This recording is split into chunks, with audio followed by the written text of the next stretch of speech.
some very, I might call them basic fonts that have been adapted for AI use. Now, with regards to better health and having a wealthy nation or communities, I think having worked in different environments, I've worked with digital health in the UK, which have established systems, infrastructure. I've worked in setting up a digital health system in Romania. There was nothing in place following migration from the Soviet to the Western world. And in very crisis-ridden society like Afghanistan, I've seen the main transformation there in health delivery has mainly been enabled by the use of digital health facilities or digital health equipment that organizations have shared, or at least organizations have enabled governments and societies to use. Great. Let me bring in Dr. Solomon from USAID Boresha. USAID has advocated for sustainability in health for pretty much a long time. What has been the experience in social health, enterprise in Kenya, particularly? Thank you very much for that question. I just want to mention that taking on from the digital health investment, the social enterprise that USAID, given the length of time that USAID has invested in this country, basically social enterprises investment in health to ensure that the lowest, the most disadvantaged, and the most rural people access health. But let us remember that investment in health requires, for those people to access health, it requires innovative, disruptive models that go out of the conventional way. You have just heard about the digital health. And that means this is done in order to ensure that those populations that are in most need get them. And the solutions that are designed are to ensure that they enable us to access those populations that are most in need.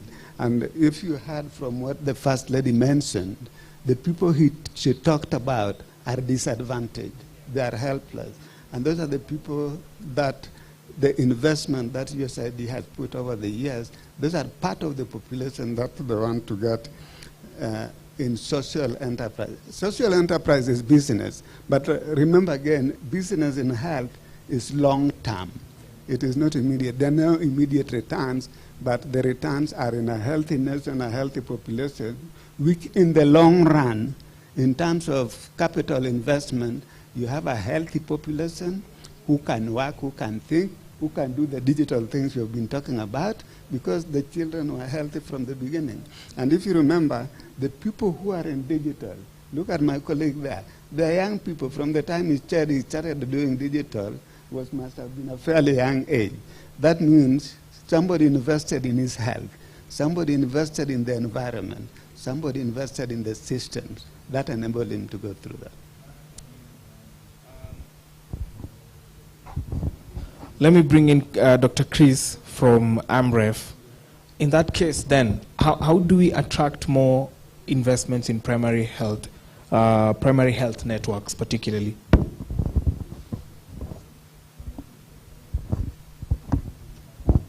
Yeah, thanks so much for that. I think as AMREF, there's quite some work that we've done in primary health care. We believe that we eat, live, and sleep primary health care, because that is part of our mission statement, actually.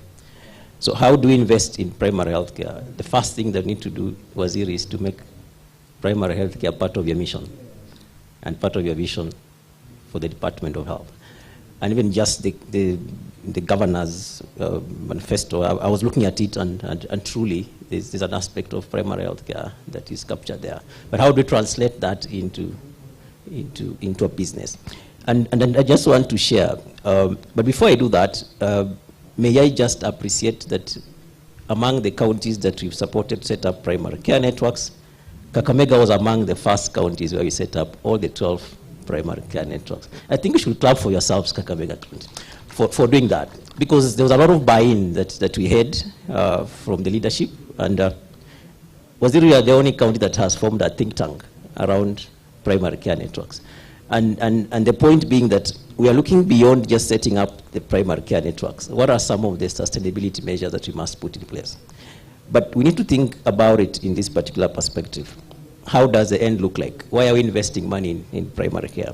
And I'll just give you a bit of statistics. For every dollar that you invest in primary care, you save $16 in the next 7 years. For every dollar you invest in primary health care, you save $16 in the next 7 years. I'm now talking from a business perspective.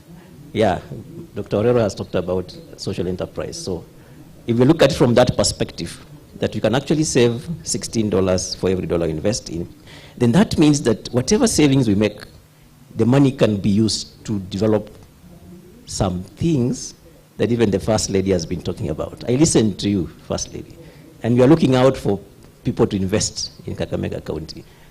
That's the starting point, that we make a saving by investing in primary health care. Then we get some money to invest in other aspects of that. The second thing that we must think about is what we call outcome harvesting. And we want to ask ourselves, in the next 5 years, what are some of the outcomes that we want to harvest? And we have to be very deliberate around this. If we invest properly in primary health care, I'll give you statistics from the national government, we will save 6,000 deaths from maternal mortalities every year. And as I talk about this, think about how many mothers we lose every year to maternal deaths. We'll avert 25,000 deaths from children dying before 5 years as a country. As I talk about this, I know, Waziri, you are looking at me, and the question that's on your mind is, how does the picture look like in Kakamega? And that's the question we should ask ourselves. If we invest in primary health care, how will the picture look like in Kakamega County, for that matter? How many mothers are we going to save from deaths? How many children are we going to save from deaths? How many malaria cases are we going to save? How many adolescent pregnancies are we going to avert in the next 5 years? And that leads me to the last issue, that for us to achieve this, we must build a business case for investing in primary health care. And the next step that we are doing as we support Kakamega County is look at how is our business case. And there are around 7 principles that are going to apply. And the first one that was really talked about is the issue of human resource for health. Because if you look at the components of primary health care, 85% of the investment in primary health care goes to human resource for health. So as a county, are we prepared to ensure that these primary health care networks that you set up actually run? If we don't have adequate human resource for health, then it's something that we must invest around. The second thing that I want to just touch on is innovations, digitization. How can we digitize our primary care networks for us to be able to have flow of information, flow of data? Because as we speak now, we are struggling just even identifying what are some of the, we call it in primary health care, dispensarization. Dispensarization basically means that we need to understand every village, what are the conditions that people suffer from in every village. What conditions affect people in Kakamega?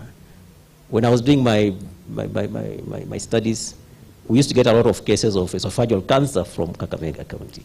So is that the direction we want to take and focus a bit more on that, using digital data networks that we are supposed to put in place? Thank you. Thank you, Dr. Barasa, for that. I'll bring in Osano later on the human resource, which you've spoken to, and also bring you in also on the impact bonds that are being developed now that you're saying we make a business case for investing in healthcare.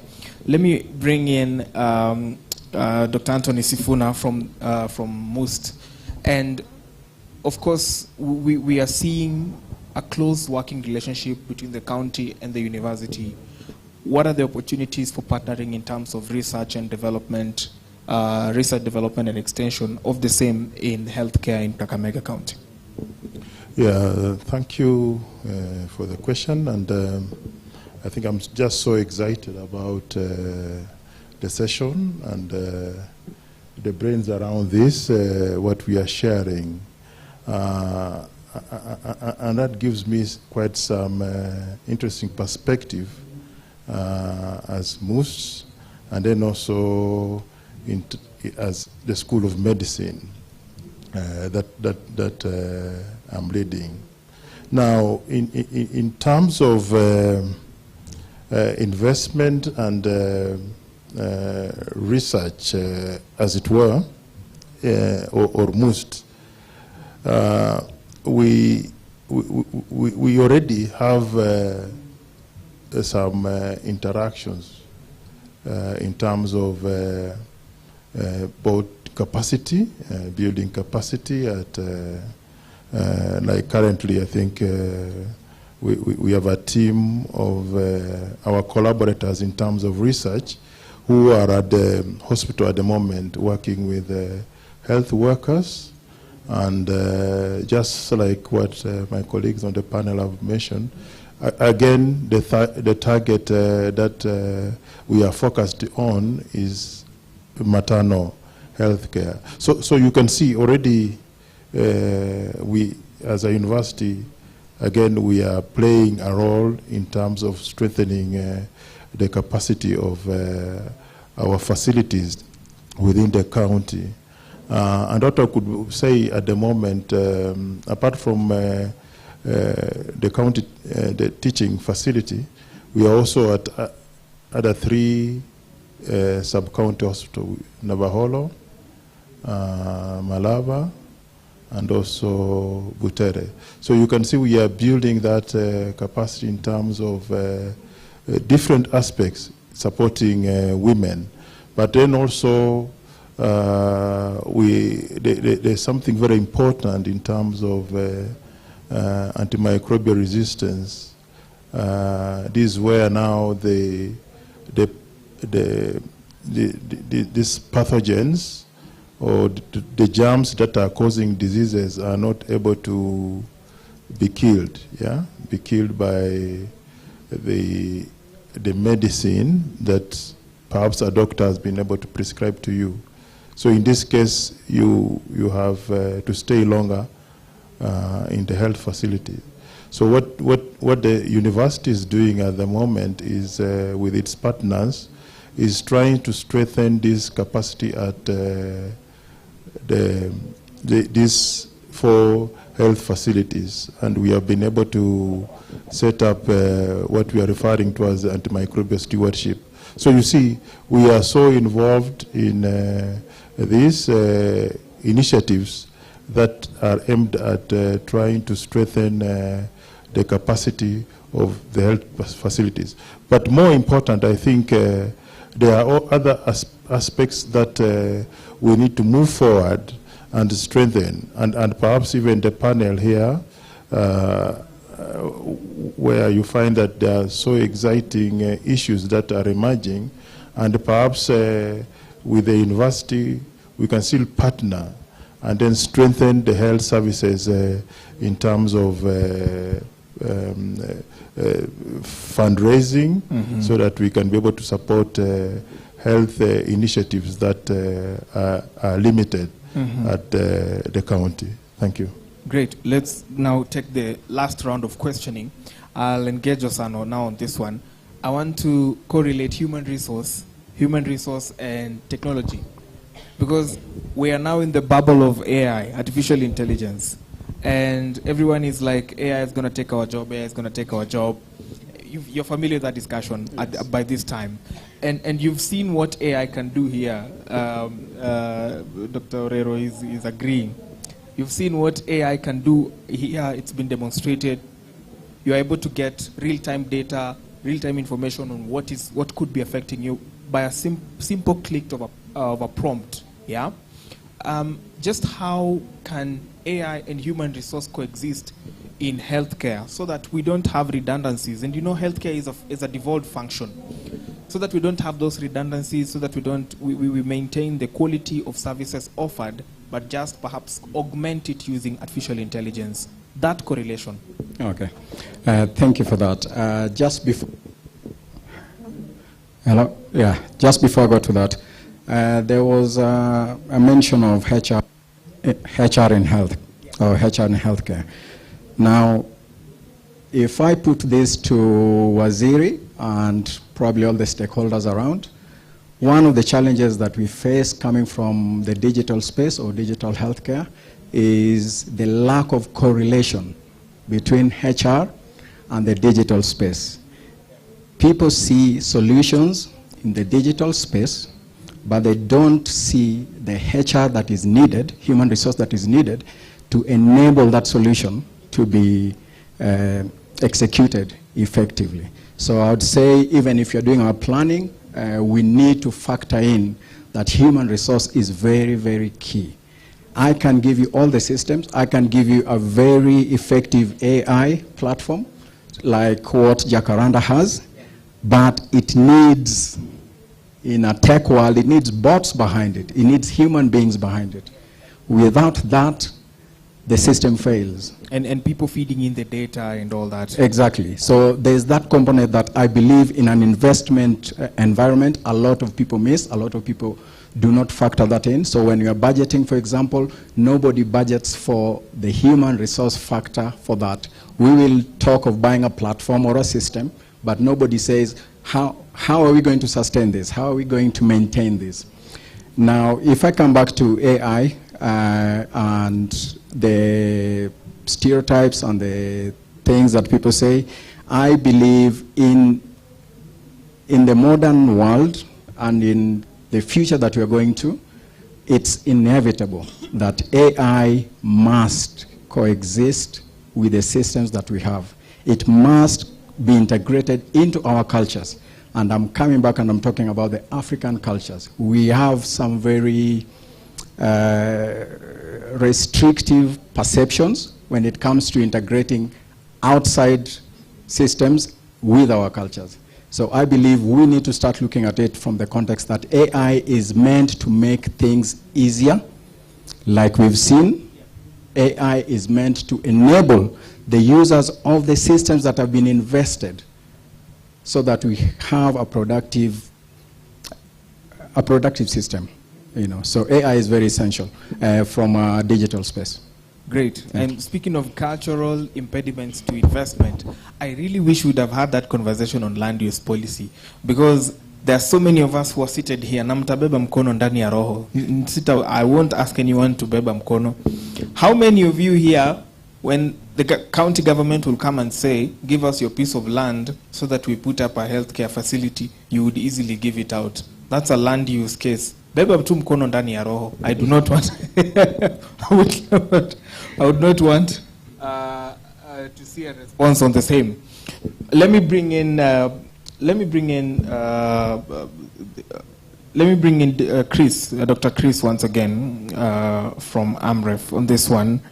AMREF has been spearheading social impact bonds. Just how important are they in investments? Because before I bring in now the USAID gentleman, because USAID basically depends a lot on grants and all that, but then there is the social impact bonds. How important is it for even the county to be able to position itself to have those as investment options?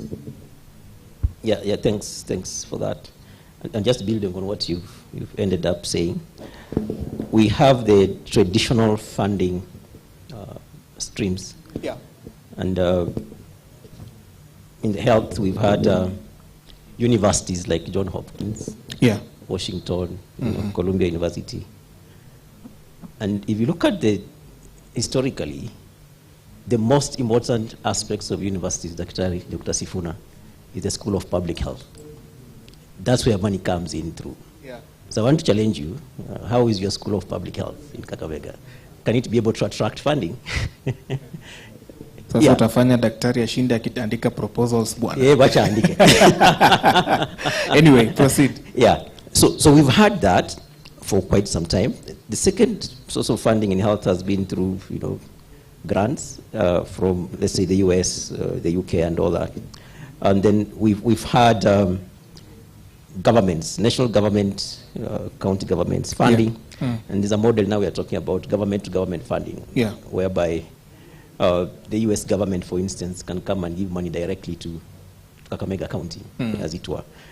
But there's a challenge there because those funding streams are dwindling over time. Yeah?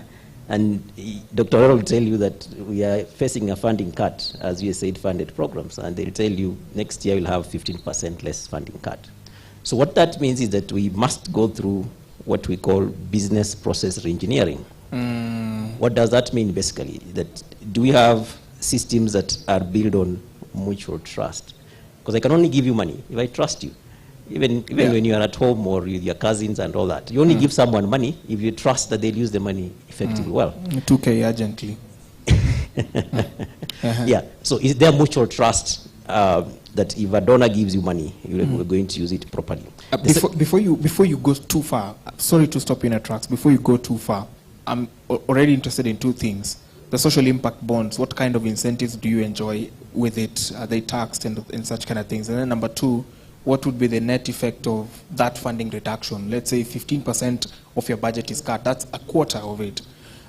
What normally is the effect? Do you have to lay off some people? Do you have to stop some programs? I mean, talk to us about those two when you get time. So the second one, Dr. Relo, you can answer great. that. Dr. Relo will speak to that. The second question. Great. So as I get into the social impact bond, I was just setting a prerequisite for that. One is mutual trust.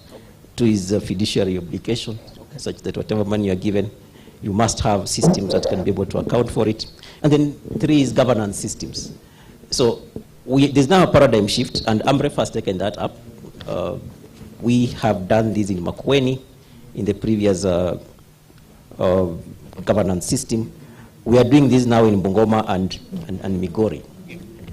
And just as disclaimer, Bungoma is by chance. I know I come from Bungoma, but it was by chance. It's not, I didn't influence anything.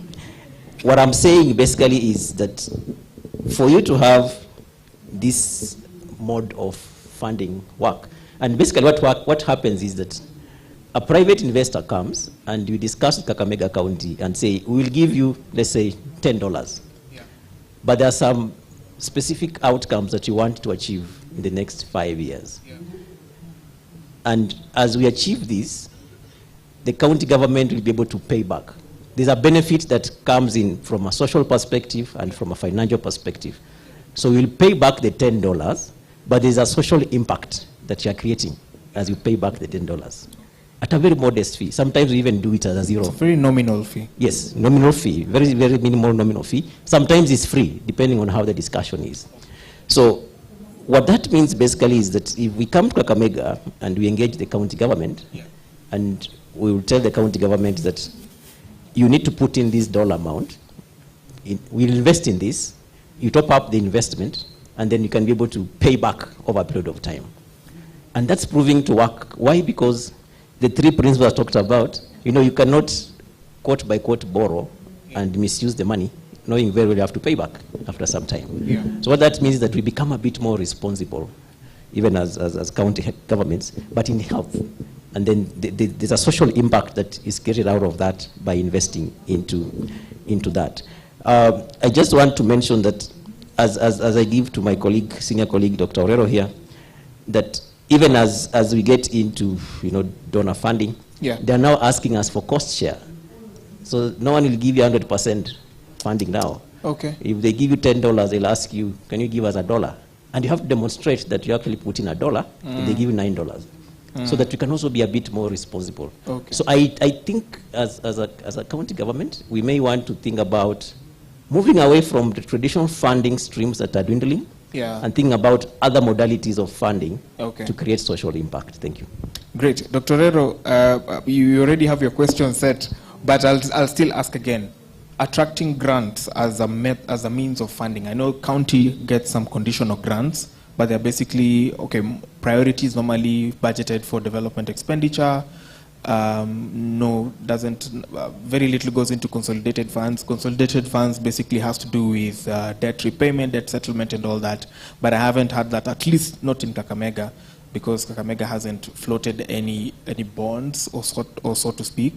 But just the use, attracting grants as a method of financing, or rather investing in health, and then you'd respond to the effect of those budget cuts on grants from donors. Thank you very much. Over the years, specifically for most donors, USAID in particular, from 2015, there was a policy shift that they will be encouraging all their recipients of their donation to demonstrate a journey to self-reliance. That is, after they have stopped, will you continue? No way. Donors pia wamekuwa wanasema you have to stand on your own now. That was a major policy change, and there's no going back on it. Yeah. It was started during the Obama administration. Now, following that, what has happened, and Waziri will tell you here, whenever we are doing an activity, I will ask him, can you support a part of this, and you support for you a part of this. This has been particularly noticed in water, sanitation, and hygiene. We tell you, okay, you want to protect a spring, we'll buy all the material for you, but you provide the labor to protect the spring. You supervise it, and you make sure that it is done at per standard. So what that means is responding to what Chris was saying, that we give you $10, but you put in $1. So that has been one way. The other way has been in the human resource. There are a number of programs supported by USAID that have employed human resource for health. But from the beginning, they're having an MOU with the county that we are employing these people. The program is for 5 years, but by the end of the 5th year, you should have absorbed them. So year one, you absorb like 10, 20%, until at the end of it, all of them are absorbed. It has been a challenge, but that is something that has been advocated for. It has been ongoing. Again, that responds to what he was saying, that the digital is not supposed to result in human resource cut down. And again, what Waziri said when he was giving his speech, investment in equipment. Yeah.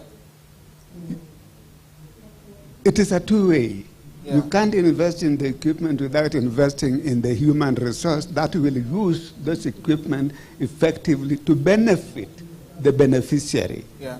Remember, investment in health is like somebody putting money for a fixed deposit. It is long-term, so that you prevent diseases before they reach treatment age or before they reach treatment time.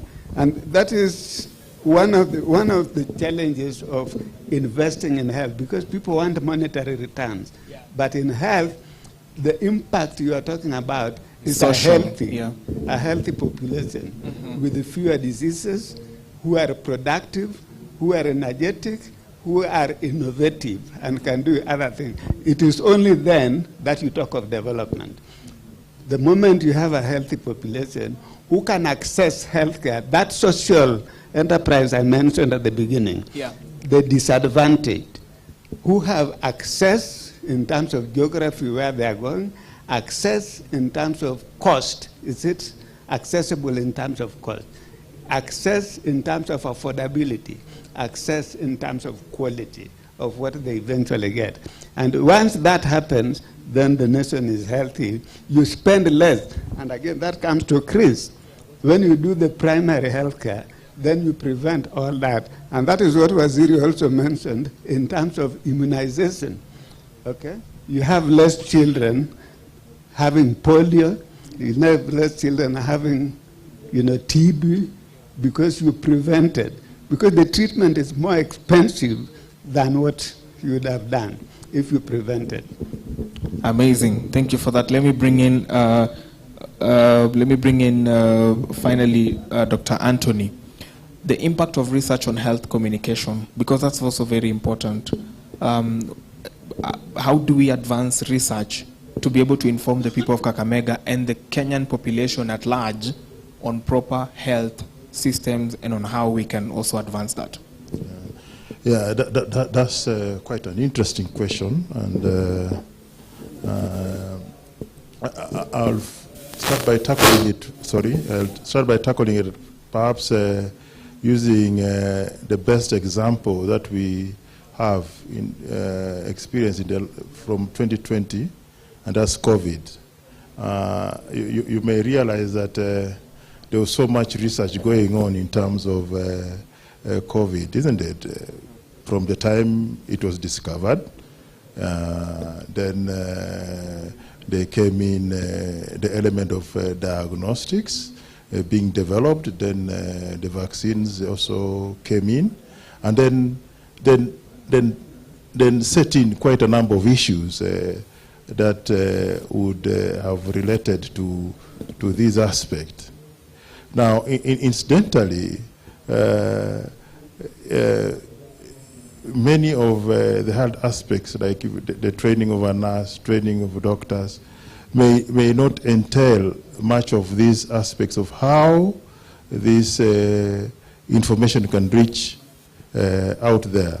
But of course, there is the element of medical education, how to disseminate this. But this is always met by challenges. So perhaps one way of going about it, and what, for example, in my research team, what we have done, we have tried to incorporate these communication experts.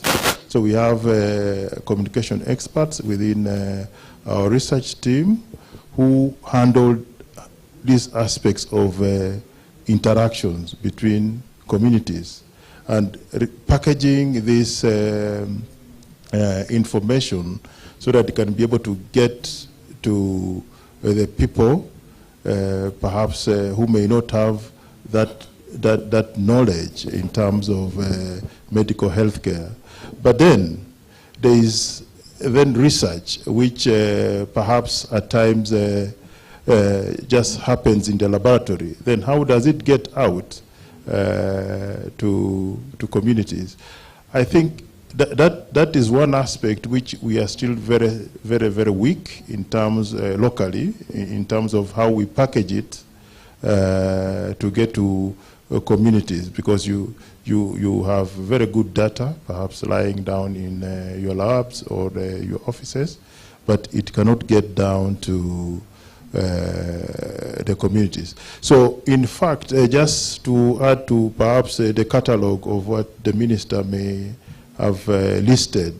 So this could be one area which may need investment throughout these aspects which have been discussed: digital approaches in terms of how to get this information to communities. So I think there is quite a huge gap there, which as a researcher, I think we need to really build on it, and perhaps opens a good window of how to link research that we are generating in our laboratories, and then getting perhaps to the minister, and then also getting to the community. I think we are not very strong in terms of how this happens along this, can I call it a value chain of research? Okay. Thank you. Yeah. Great. I just remembered Dr. Chris said he implemented the primary healthcare network first in his own county in Kakamega. Sorry, in his own county in Bungoma. And I am a journalist. Ladies and gentlemen, questions, comments, answers. Wewe utajiona kwa TV kesho. Questions, answers, comments. Yes, there's a lady at the back, and the two ladies at the back, and then we come to you, sir, and then we come here, then here. Great. I think then we'll close. We want to close by 5:10. Can we try and do that? What's your question? And direct it to a panelist. Introduce yourself, direct it to just one panelist so that we manage time. Tafadhali, eh? Okay, thank you. It's okay. You're audible.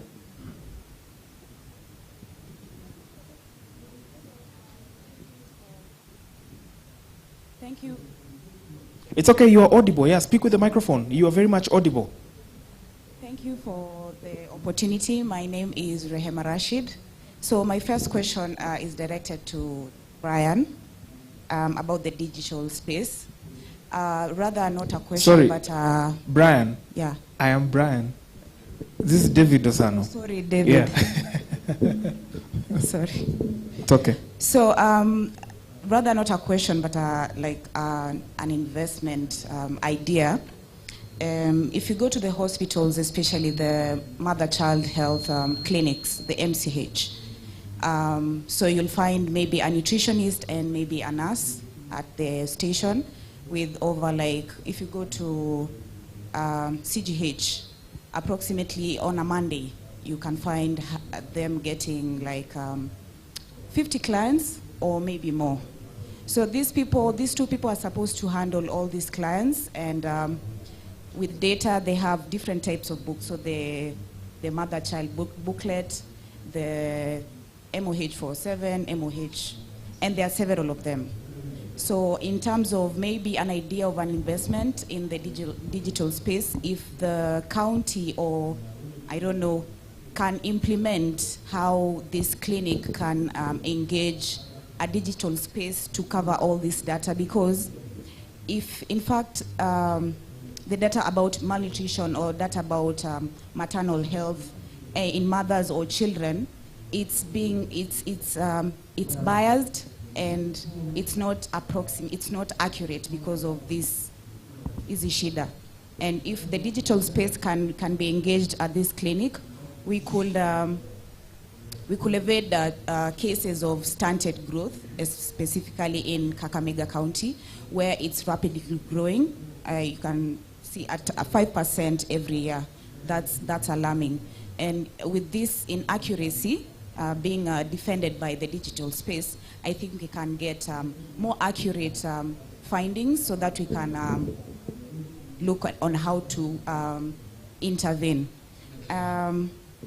About the... How many questions do you have? Two, the last one. Okay. So my second question is about the engagement of non-communicable diseases which are coming up very rapidly.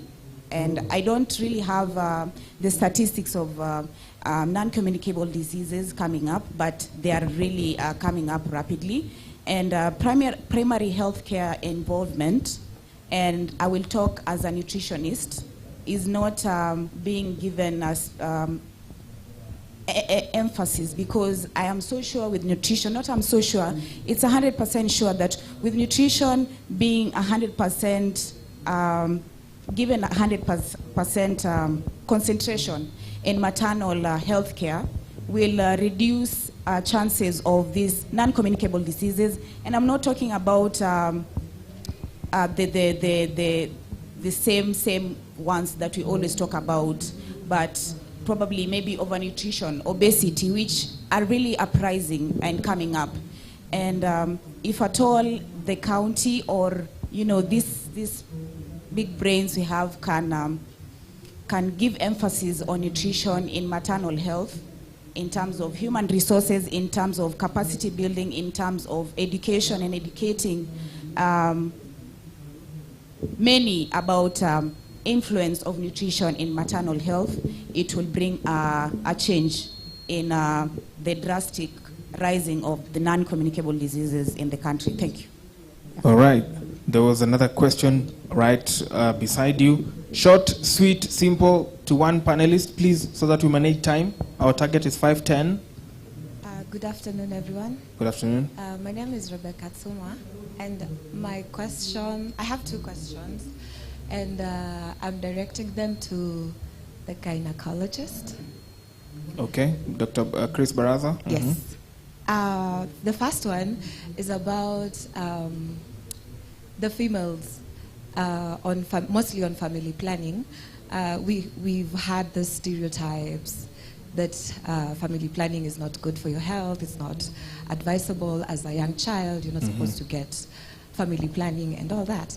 So could you kindly clarify on the advantages and the disadvantages of family planning for the young girls, because most of the young girls, me myself included, we are quick to go out there and get pregnant. We want to enjoy sex, but we are not really educated on the preventive measures and what to do in the event that you get pregnant and you're not ready for that.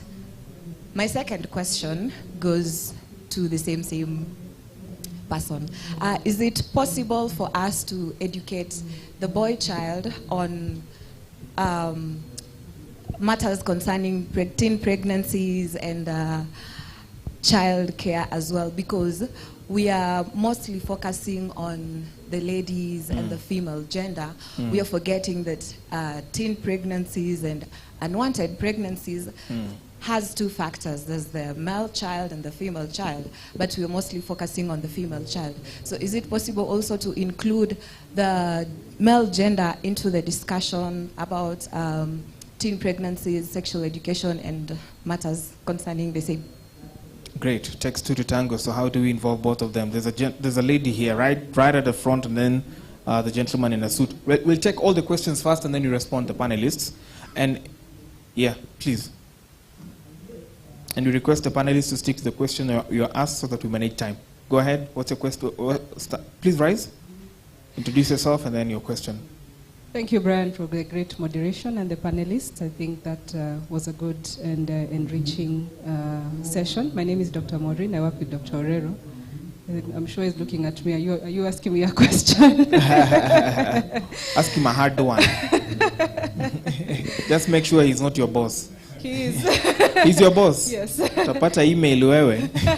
Anyway, proceed. Yeah, so David Osano, really appreciating your contribution and the addition that you inject in this conversation.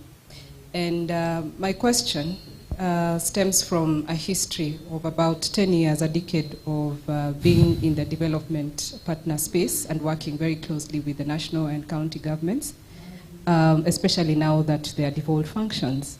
So you mentioned that you've been to developed worlds and, middle income and I think even low income countries.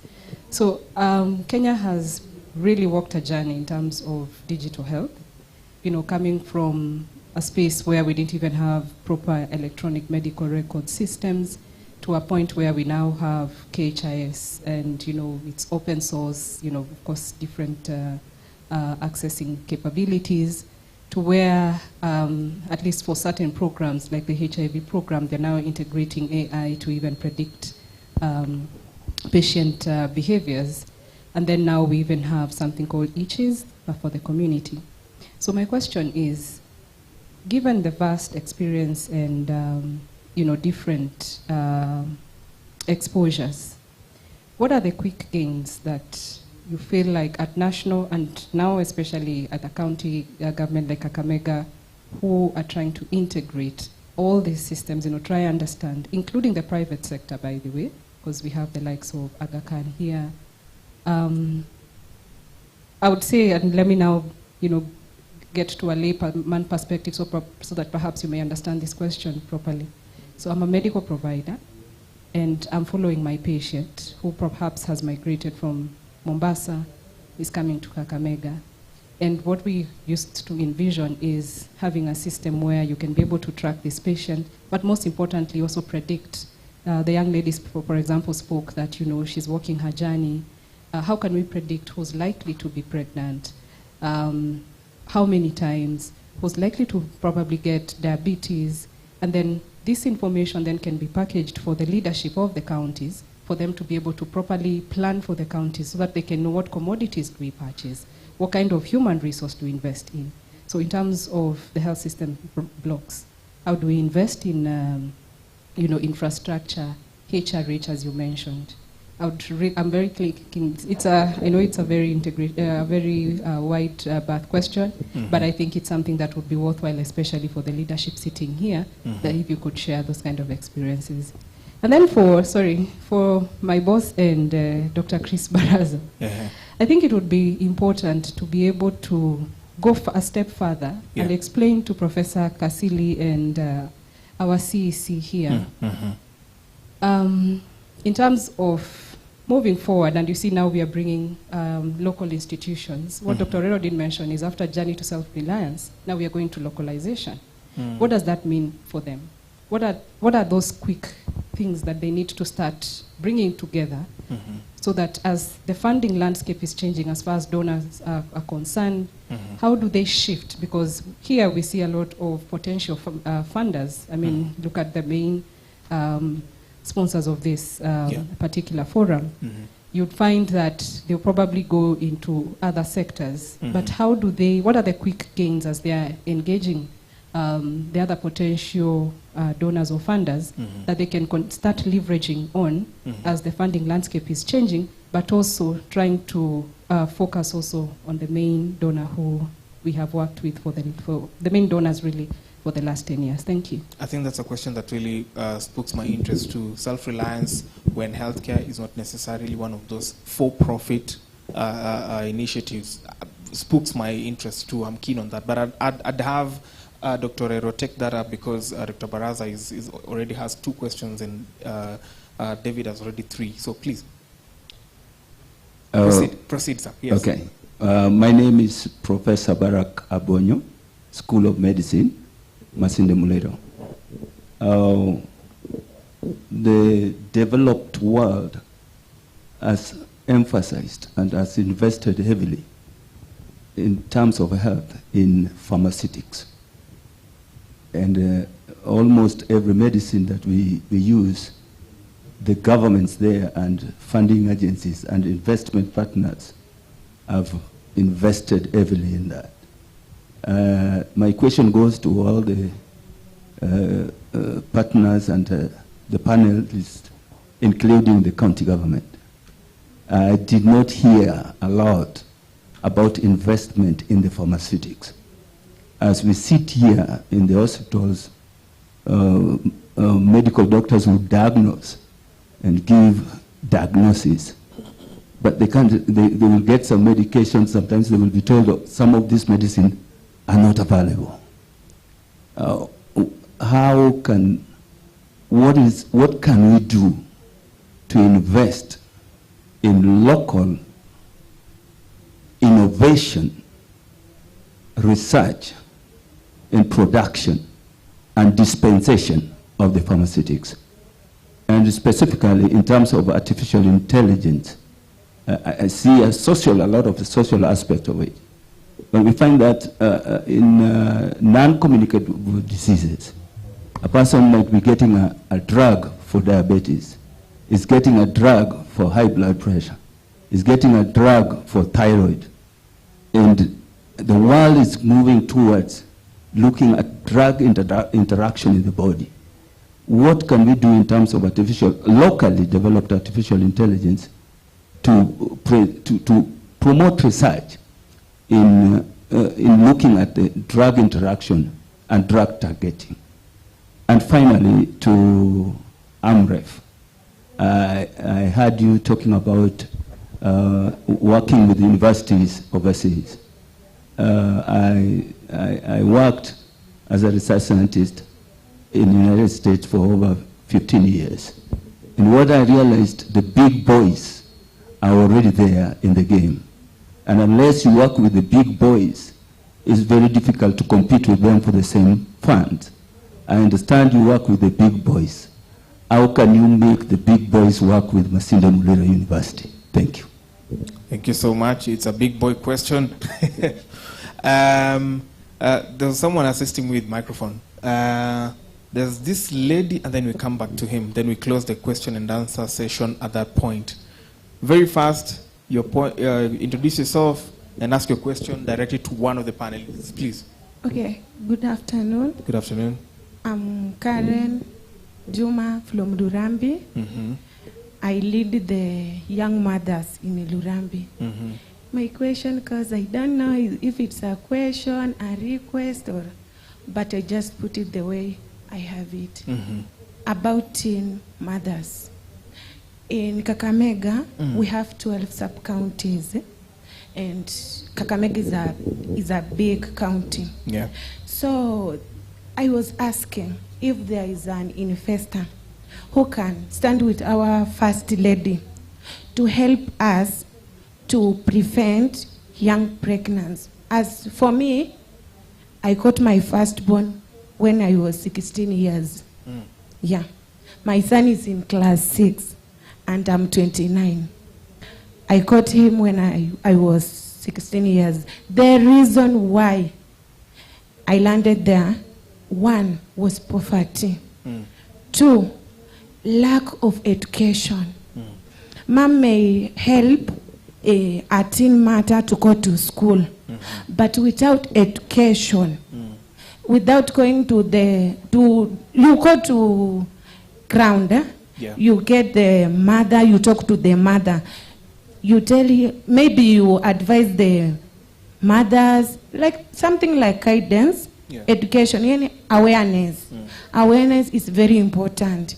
If you help us through Mama, she's doing a lot. Like to my ward, Sheywe, there were so many young mothers, they went to school with others to Polytechnic. So Mom, please, if you get an investor, kindly come to the ground. You create awareness. You say this is bad, this is leading to this, so that we can know. Because some of them, they don't know why they are there. Thank you very much. Great, thank you so much. The gentleman there. Or you want to appreciate her? Sawa, haya, proceed. Thank you. We have to give you your flowers or you can still smell them, please. Thank you very much, Brian. My name is Joseph Mbai. I'm the General Manager in charge of health sector at Equity Bank Kenya Limited. In Equity Bank, we invest a lot in health, but I wanted to give a few contributions, and I have 3 questions, one for Osano. Yes. In telemedicine, what kind of infrastructure do we really need to put up in the public health facilities to make sure that it is seamless and a doctor in Kakamega can liaise with a doctor in Nairobi or India, and that happens? The second question goes to Dr. Chris. Maternal mortality is a pain in this country, Doc. And sometimes it's about policy. As a person who is an expert in that area, and do you feel that there are some policies which the Ministry of Health needs to put in to develop a mechanism of reducing maternal mortality? And then the last question goes to Sifuna. I am the former immediate CEC of health from Murang'a County Government. And when I was there, I used to see intern medical students come, and some of them lack confidence. What is Masinde Muliro University doing to make sure that we don't get those doctors who come, they're in the ward, we send them to labor ward, and they have no confidence even to do a CS, because it's critical. And then finally, to my colleague, Waziri, you talked about triple threat. And one of the serious things that I noted when I was in Murang'a about teenage pregnancy is the way Kenyans take it for granted, and they have absolutely no pain or feeling when a girl of 10 years, 11 years, 12 years, 13 has been impregnated by a man who is old enough and nothing is done. And as a country, we have accepted that as normal. Honestly speaking, Madam First Lady, as you spearhead the issue of teenage pregnancies in Kakamega, please include a mechanism how to deal with a man who is 25 years, has slept with a girl of 14 years. They have made them pregnant. They go out there with their business. The girl goes suffering, and the law is very clear. If you impregnate a girl of 12 years and below, the law says life imprisonment. 13 That's to pedophile. That's pedophile. Yeah, that's pedophile. 13 to 14, 20 years. 15 to 18, 15 years. Depending on the judge who will be presiding that case, sometimes you can get more of that. But one thing which is so painful is that as a nation, we have accepted it is normal for a girl of 11 years even to come to labor ward and deliver. So Waziri, I want to give you a challenge. One day, I witnessed a girl of 11 years who came to labor ward in Murang'a Hospital to deliver, and 11 years? 11 years, yes. And complication that came, Dr. Chris, was total hysterectomy. You can imagine what that means for that girl. So, I followed that case, and I found it was a relative. In fact, it was a cousin who was in second year in the university, 22 years old, and the parents and the relatives were actually protecting. Please stop protecting crime in teenage pregnancies. So I had that boy jailed. Of course, he went in for life. Yeah, I mitigated other cases, 47 of them. I had 41 men jailed because of that behavior. That one was able to reduce the teenage pregnancies from 6,000 to 1,600 when I left the county 2 years back. And that's good impact. So it is serious. And then, First Lady, educate the boys to know that there is a consequence. Yeah. But where a man is an adult, please don't forgive. And make it so clear. In fact, even go to media and announce. Read the Riot Act for the men in Kakamega to stop sleeping with children. Yeah, thank you. Thank you. Let's appreciate the First Lady has an intervention. Please, I will give the First Lady. It is 5:19, 5:20 actually. Let me give the First Lady an intervention. Lakini watu wanduthi. Watu wandu. Anyway, a minute. First Lady. Thank you very much for the 1 minute. I want to react to what he has shared and what the lady asked. The challenge we have in Kakamega County about teen pregnancy are the men. Period. And the community. Period. Because their cases are there. Even if you took a case to court or to an administrator, watakwambia wacha tuende tumalizie nyumbani. So the kangaroo courts in Kakamega is what is failing us. And I know one time there was an assistant chief who impregnated a school girl. Yeah. When I read the Riot Act to him in a meeting, the men were up in arms against me. Kwani anaongea kama nani? You see? So the problem we have in Kakamega are the men. And by the way, if I had the power, I would jail all the men who impregnated the young girls. But you have the power, you are the First Lady. No, I'm the First Lady. But the legal systems. So I need support to jail at least one. Then the rest will fear. Yes. Okay. Secondly, the lady who asked about if we can involve boys. Yes, I talked about menstrual hygiene program. We are doing mentorship and menstrual hygiene program. And in this program, we are mostly going to mixed schools where we have the boys and girls. So we first speak to them about the effects of teen pregnancy, both boys and girls, before we give them the sanitary pads and the boxers. So we are involving boys slowly by slowly. Okay. But the issue of sensitization, like the lady says, the teen mother says, yes, it's very critical. And we have a bill which has gone to the county assembly, and I want to have all the MCAs help me speak out on the issue of teen pregnancy. But the problem we have are our men. Thank you. And that will be tackled. Let me have the protocol guy pass the microphone this side. I love the conversation. I love how you're doing it. Growing up, my mother, no, here, to the panelists, so that we respond and just close. Growing up, my mother will not let me even get involved in, hata akikutuma shopping, don't buy sanitary towels. Hizo nitanunua. Data anakwambia atanunua. And you know, I'm one person who really wants to have baby girls, children. So what happens one day when my wife is in a conference like this and I'm the one in the house and it's that time of the month, I'm happy that we are slowly introducing this conversation to boys and they're understanding it and they're getting it. Panelists, respond to Funge. Yeah, so if I start with Rehema, I believe it was Rehema. So the question was surrounding, you are a nutritionist, surrounding the digital space. I think with regards to investment into the digital space, for example, to help healthcare workers across the county, the foremost investment I would say back to Waziri is human resource capability. We start there. If we can get that right, then the staff will be okay. She mentioned that they have a situation where there's one nutritionist and one nurse, and they're dealing with about 50 cases. There are platforms, there are systems in place that can help that. Now, if we were to go and address it from primary health or we start from the pregnancy stage, we will have records from there. So if a mother was to come to deliver, for example, or to come to a clinic, there should be something in place that would have already given the medical history. So then the nurse will spend less time attending to the mother in front of them. So I still believe, yes, there's opportunities there. We can do more by availing the digital systems. However, we need to make sure that the human resource that accompanies that is as efficient as the systems that we employ. The second question, if I go, would be Rebecca. It was about family planning.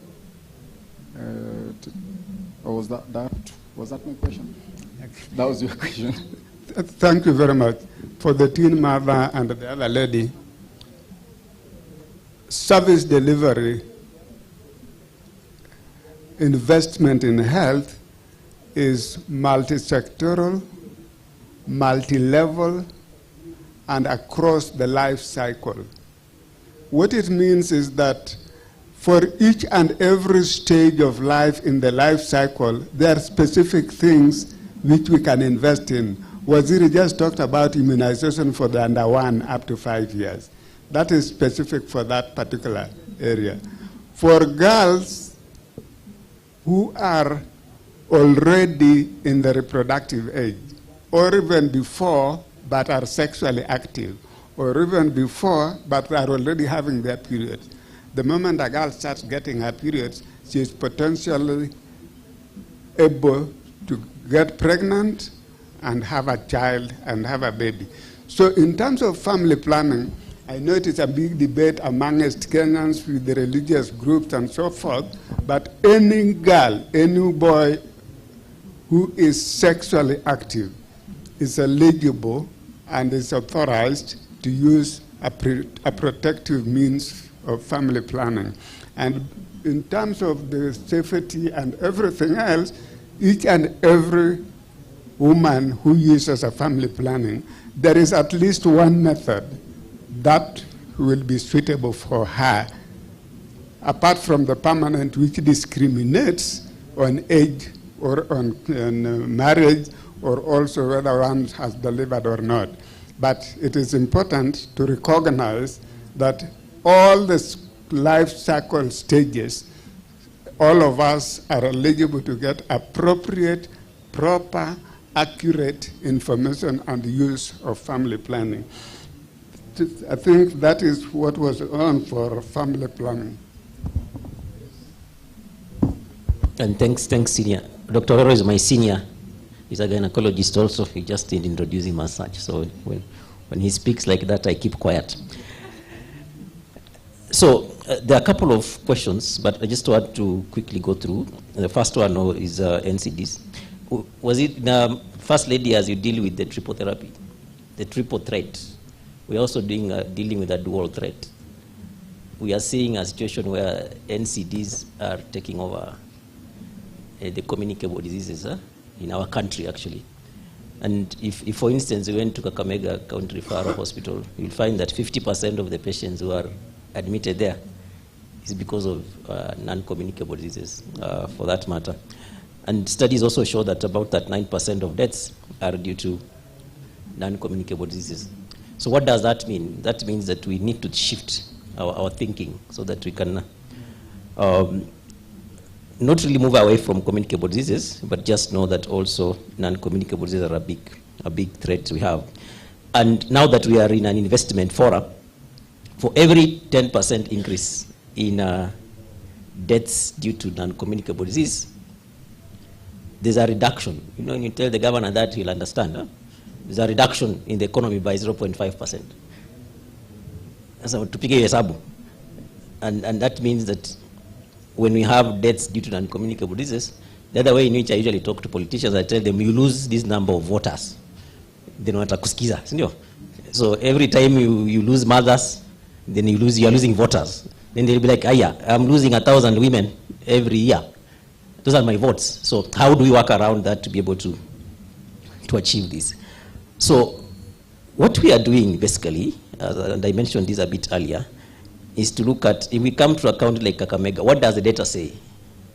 And unfortunately, we have a bit of issues with data, not just in Kakamega, but across the whole country. And our vision will be that when I come to a particular PCN, and I just want to mention that effectively implementing the PCN networks could just be what we've been lacking in this country in as far as achieving effective healthcare across board. So how do you integrate nutrition, NCDs in primary care networks so that I will know as a CEC that this particular PCN is contributing this percentage of problems in my county. And I'm spending a lot more money on this particular PCN compared to this, and then come up with a business model that can avert this and change this. I think most of the time we just operate like that. We just move on. Huh? Every year you get your annual work plan, you get some money, you come here and you ask donors to give you a little bit more money. You've been a former waziri, you know. Then the following year is the same thing. Some of us do a bit of a markup on what happened last year, and life goes on. We never sit back to really ask ourselves, as I invest in health, what am I achieving every year? And what am I working towards achieving? I believe the PCN model can actually give us the answer to that. A quick one on men. Men should be allies to the issues of women, and then we should coach them. And thanks, First Lady, you mentioned that you are coaching men or young boys. So there's a model that we usually talk about, coaching boys to men. How do you become responsible men as a boy? And this side we get circumcised. How do you use that intervention when the boys get circumcised to coach them to men? Because unfortunately, some of us, when we got circumcised, we were told now you're old enough to make a woman pregnant. Yeah, those are the kind of training some of us were given a few years ago. I think things are changing now, and we need to use that to take advantage of that and actually coach these young boys to responsible men for that matter. Prof, I liked your question on local manufacturing. It's a big discussion. It's one of the better, national government is talking about the better transformation. And local manufacturing is one of them. And the US government is supporting this fully. And one of the things that we are looking is look at the market analysis and ask yourself, if I was to do business in Kakamega, how easy is it to do business in Kakamega? So we are calling it EDB, ease of doing business in Kakamega. And one of the aspects we're looking at is the market dynamics. How can we use local manufacturing platforms for us to actually get some solutions to some of the issues that we have? Do we really have to be importing ARVs when, for instance, you can manufacture them in our country here? Uganda is doing that. Why can't Kenya be able to do that, as an example? Do we need to really import antimalarials when the region, the western region, has a lot of malaria?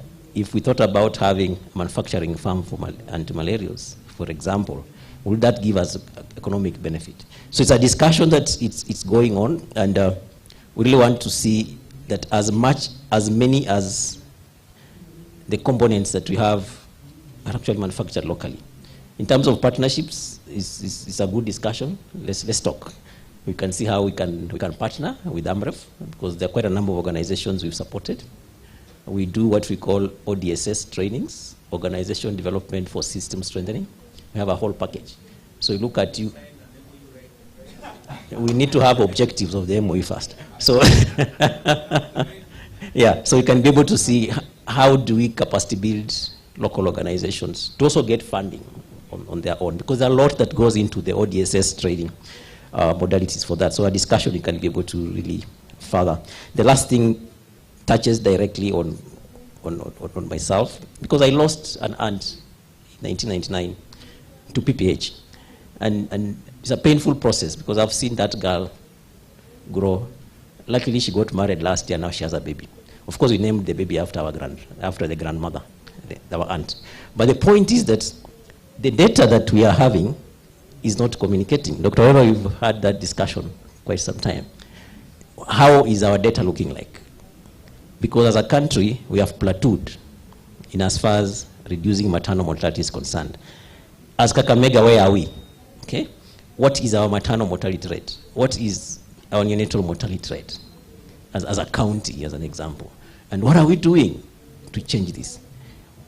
Advocacy comes into play. We've made a bit of noise, and luckily the Director General has asked for a meeting tomorrow in Nairobi to start looking at this from a national perspective, because WHO and globally the UN bodies have given us a target that by 2030 we need to have eliminated all preventable maternal mortalities in Kenya. As a country, we are at 530 as we speak. There are some people who are talking about 350, others are talking about 289. As Kakamega, where are we? So as we look at 2030 as the end point, what are some of the interventions we need to put in place for us to achieve this? And there are very basic things that we need to put in place, stepwise. And there's a platform, Waziri, we call it End Neonatal Mortalities, End Preventable Maternal Mortalities platform, that's globally recognized as we work towards SDG 3.1, 3.2. We need to domesticate that for Kakamega and have milestones and can be able to move towards that. And I believe if we put our efforts together, we can be able to achieve this. Thank you. Great. I guess you're the last. Yes. Great. Thank you. I think just to reiterate on what Professor raised, and in terms of pharmaceuticals, and but I think it's not just about pharmaceuticals, because the challenges are enormous in terms of medical supplies and even in the diagnostics. You may realize that facilities around may also have challenges in accessing some of these diagnostics, which are quite important. Just to give you a perspective, could just be like the blood cultures, the bottles, which, for example, now you can't get like a 2-year lifespan. You are getting 3 months. So even if you are to bulk it in your facility, it becomes a challenge. So these are opportunities I think we need to look at, and perhaps if we did local supplies, as you put it, Daktari, I think this will end up perhaps addressing some of these challenges which keep on emerging. And you see, as I keep on saying, the West will not care about it because they produce it in their country, they have enough supplies, and they have to satisfy their market first before they think of, okay, now let's get it to perhaps Africa, because it does, because one, and I think he's trying just to illustrate this, because the demand may be limited, not because people don't want to use it, but how even to access it, because the access is a problem. So you will decide, okay, we'll not be doing the blood cultures for our patients simply because you can't access the bottles. So if you can't access the bottles, why have it on your menu in the laboratory? So those are the kind of things which perhaps emerge, and we need to think about it inwardly from perhaps county. We even have the broader aspects of the Lake Basin region being involved in this, and exploring perhaps what would be the best approach to sort of this. AMREF, I'm happy, has already offered, and we will be looking forward for not even just the MOU, but perhaps initiating the discussions with Waziri. He has always challenged me when I get to his office that this needs to be done. Then, as an academic, then I have to think about it, and then how do we do it? So perhaps Waziri could facilitate a professor, Daktari there, and as we start thinking about it, we escalate this perhaps to the level of the Lake Basin, because we can position ourselves as the leaders in both biotech, pharmaceutics, and also diagnostics. Yeah, because we are doing it. I'm leading a team which is developing rapid tests. So the technology is there. What perhaps is lacking are resources, and then the support that can go with it. So lastly, just to respond to the training and interns who are not confident enough. That's why they are interns. They come to gain the confidence, yeah? Yeah, but perhaps I think what we could be exploring more is capacity. You realize we have also expanded our medical training quite big, and I think many other institutions are coming on board. But then these institutions, as we bring many institutions on board, are they having access, one, to the teaching staff that is qualified to teach, because getting these guys out of what they are doing to a university classroom is a challenge. So perhaps that's where we need to start, ensuring that our students who are learning medicine in our medical schools have the best. So the brains, as you can see, are out there. Of course, Dr. Ororo is there in the university. But we need to get the best in our university. So one, we need to start with the best package for medical doctors as they get into teaching. Then we'll be able to address some of these weaknesses that may be arising, such that students who are not fully qualified are able to penetrate through some weak avenue somewhere and get to the surgery table, and you have Equity is supposed to pay for that medical bill, and they are concerned about it. So Equity, what I could suggest, we have a School of Medicine in Must, which is looking forward for Equity to join hands with them and then see how we can strengthen our capacity. Thank you. I hope you will be joining hands with the other partners around here so that we can work forward. Thank you. Yeah. Great, and if there are any MOU drafts ready, please let's sign them here. Hama, sini namna hiyo. Let's appreciate our panelists, tafadhali. Let's appreciate these gentlemen. They've done an amazing job. Please stick around kidogo because I have goodies for you. Bwana CEC, First Lady, please come so that you can present these awards, these gifts, and a representative from Jacaranda Healthcare. Bwana CEC, we are out of time, unfortunately. Please, just come and present. Okay, you can. For the investors who are here, I think Kakamega is ripe for investment. And from what has been discussed here, the issue is the market. And when I began speaking, I said Kakamega, we have 2.5 million people, so the market is there. Now for the university, Sifunde, what I want to urge is this: let us do research for solutions, not research for academics. And we need to come up with a very good, robust, quality assurance systems. These are these issues. Quality assurance systems. Digital health. The issue of ethics and autonomy. You need to convince me about it. Okay. When you mention ethics, it reminds me of the AI regulation and AI policy, which of course is one of the hottest conversations in the country right now with regard to AI. Bwana CEC na First Lady, mungekuja tu tafadhali, and a representative from Jacaranda Health. Yes, I'd like you to present these beautiful bags to our panelists today, and just congratulate them for a good work well done. Sorry, no, it will not. It's a good sign, eh? Yeah. And this is edible. And it's edible? Yes. Great. Sawa. Please, proceed. You want to give Dr. Barasa? Please proceed. Let's appreciate them.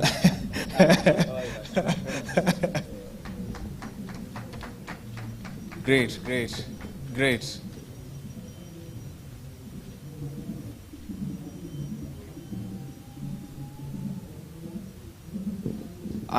CEC, you can present to the next person. I am seeing a lot of MOUs being signed. Drafts are ready. Oh, there you go. All right, up next. All right, up next, Dr. Orero. Up next is David Osano. Okay. Great. Okay. Yeah. Now, allow me to ask the representative from Jacaranda Health to present to the CEC and to present also to First Lady, tafadhali. Okay. Yes.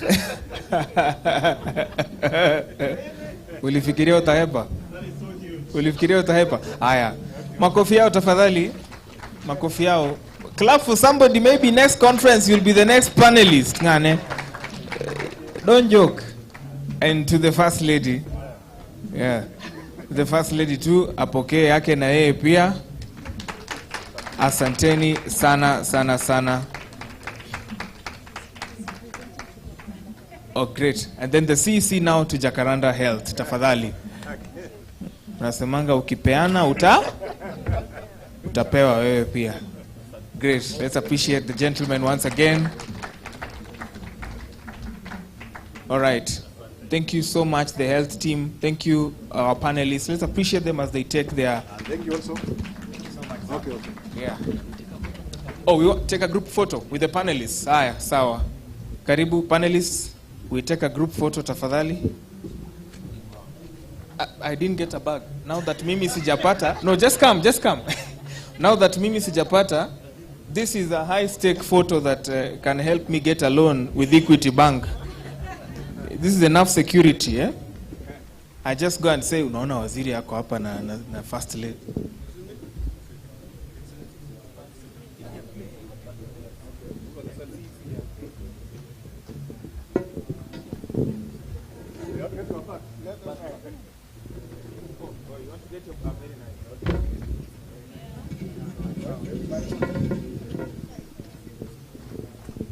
I'm the odd one out. Hata kwa picha nimerushwa nje. Yawa.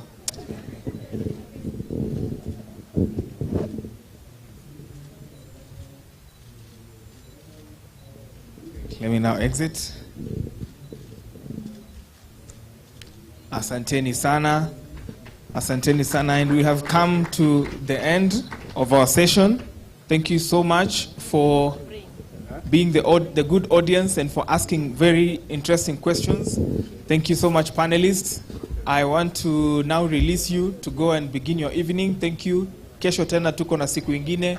God bless and may you have a good evening.